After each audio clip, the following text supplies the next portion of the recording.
within 12 days, I was able to kind of rack up about 35, 36, 3,700 streams. Yo, it's cracking, guys. JC Flores with Market with JC. And this is my first YouTube video. So hopefully, you get some insight, some perspectives, into the Facebook ads / Spotify, type of growth in terms of like conversions. What do I do? How do I set them up? How do I know if I'm getting clicks? Where do I target? What kind of placements do I use? What kind of ad copy do I write? These are all definitely like really great questions, especially, different like these, it's important to have these in frame of mind, whenever you're running campaign. In 12 days, I ran a campaign. It was about $268. You can see it on the screen. Within 12 days, I was able to kind of rack up about 35, 36, 3,700 streams, which also translated to about 393 saves, to like 79 playlists. And these are user playlists, not paid playlists. I also went up by like 23 followers, which is really cool. It wasn't my intention. Tom Dupree, he was like, hey, I'm running traffic. I'm going to stick with traffic. And I was a conversions guy through and through, working in conversions. I was talking to a really good friend of mine, Andrew Southworth. 5 cents per, Jesus, that's a freaking great. Yeah, what man. the hell? What countries were you getting that? Those are all high GDP.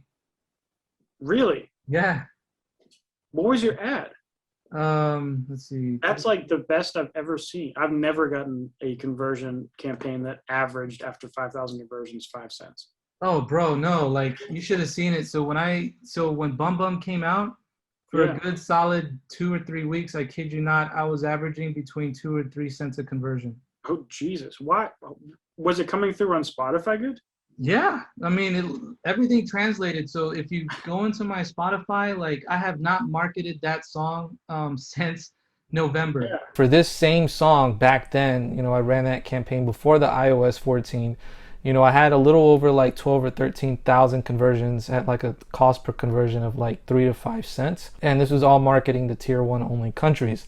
In this particular campaign, I did the same thing. I ran only to tier 1, but instead of running as conversions, I ran it as traffic. I haven't really seen much out there that kind of like really breaks it down. So I'm gonna try my best to break it down for you. And if you have any questions, feel free to comment below and let me know. Basically, the way that conversions and traffics, at least when it's for us, the way it works is that anytime that you run a conversions campaign, it's gonna be far more expensive, number one, and that's because conversions is considered to be like Facebook's most expensive service to use within their like ad platform. But when you run conversions, we're basically going for like the quality of the click. We're trying to get the best kind of traffic. We're trying to weed out the window shoppers from the people that actually come into the store and buy. When we run conversions, it may take some time. Before iOS 14, you had this really wide range that you can run ads, within like a 28-day time span. Now with iOS 14, that 28 days shrank, like down to like 7 days. Imagine running a campaign for 28 days and either people are watching or clicking on it, but then you get all that data that comes in and it's so wide, so big that when it comes down and it's only like 7-day window, it's like, like it sucks. You throw more money into Facebook, to see if you can get the same kind of traction you did before iOS 14, or you throw the same money again while you try to bring that cost per click or cost per conversion down. In this particular campaign, it was basically like just a traffic. I heard a couple other marketers that were like, hey, you should try traffic, it's cheaper, da da da. And I was through and through for conversions. I believe in the quality of conversions. I still like conversions, but because of iOS 14, it takes a couple days for conversions to report. Sometimes Facebook, when it comes to reporting, the conversions just don't come in as well. But then, there's also solutions for that, right? Like you can go through like Feature.fm. They're probably the most robust when it comes to that. They'll actually report what's coming in versus what you see on Facebook. If you've been looking at your Facebook ads and you're looking at like the reach and impressions, and you're trying to see like where these clicks are coming from, that's kind of like the best that we have right now. Hyped It, does a pretty good job, when it comes to, where the clicks and stuff are coming from. Like they're getting better. And then Tonedin's got this nice developer API backend tool that you can actually see where the clicks are coming from. But if you're like me, you want to make sure that the traffic that you're sending over, is it's great, right? Like no bots. You don't want to do paid playlists. I know I don't like doing paid playlists. I refuse to do it, and I advise all my clients against it. When it comes to like really growing, the results that I've seen within this campaign with only 12 days, $268 ad spend has been incredible. I mean, it's still not at the par that it was a couple years ago. It's a lot better than running a conversions today. I ran a conversions campaign for another song of mine just to test the waters, and I spent a little bit more than that to get maybe like half the streams that came in than I would with traffic. And all I did was I just copied the link from my Spotify song profile and I pasted it in the ad window. Based off of the results, you can kind of see on the screen, like, there's the graph, the columns, and it's broken down into like different categories. You can see that I started off at like $10, then I got cheeky and decided to try what $70 a day would look like, and then I brought it back down, and I've left it at like $20 a day, and it's been pretty good.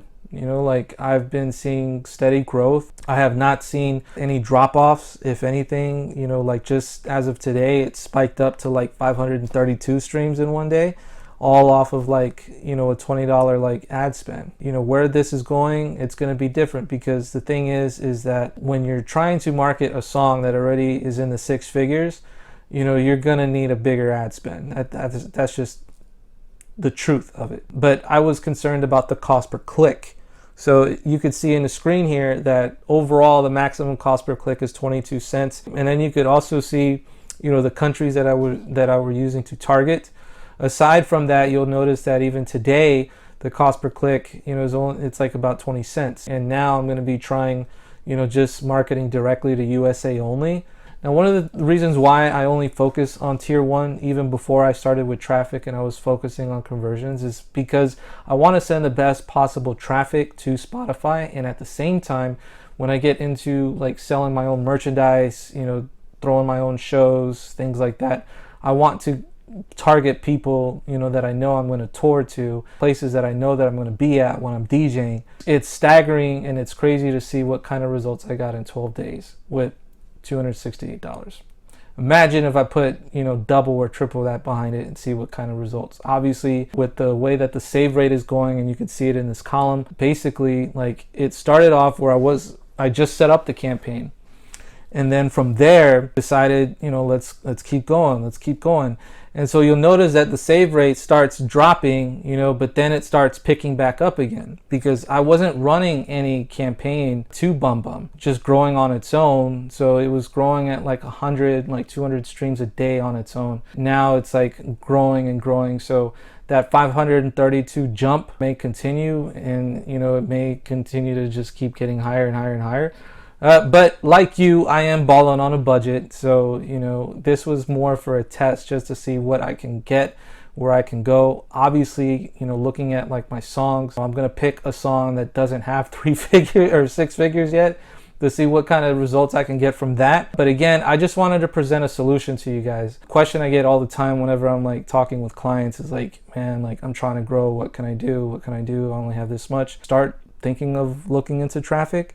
Traffic is one of those type of objectives. It's like a hit or a miss. But if you really spend the time to understand your audience, where are they coming from, like what kind of music, what other music do they like to listen to, where do they like to shop, what do they like to do for fun, you'll get in the habit of understanding like who your buyer persona, your customer avatar, or in this case, like who your ideal listener is.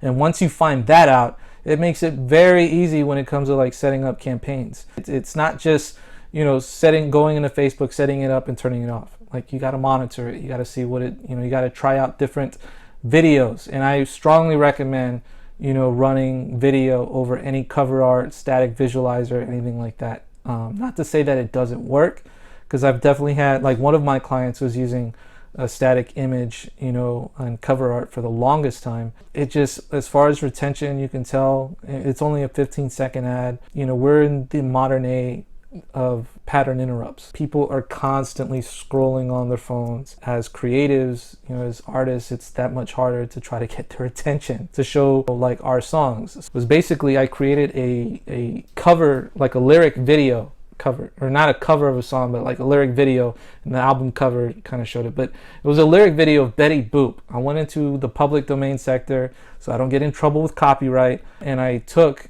different Betty Boop clips and arranged them into like a full animated video, and then I threw lyrics on it. The guy that's rapping on the mic is my homie Crayon. And, this is more of like a Melbourne, electro bounce type of record. For a lot of artists, you may not be into EDM. Maybe you do alternative R&B, maybe you do pop, maybe you do trap, maybe you do hip hop, rap, rock, metal, death metal. Doesn't matter. The principles is what I want to stress.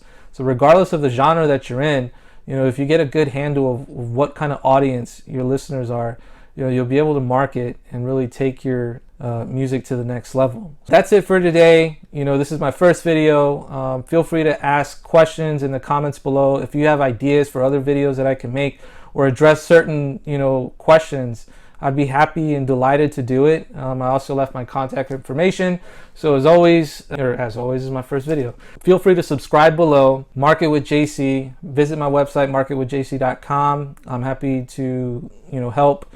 Whether that be in ad copywriting, ads, video, placements, research and segmentation, all that crazy stuff. I'll see you next time. So make sure you stay tuned because I will be coming at you real soon. And if you don't know, now you know. Check out that frequency.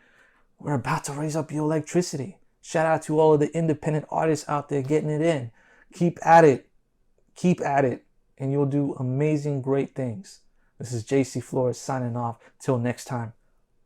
Pow!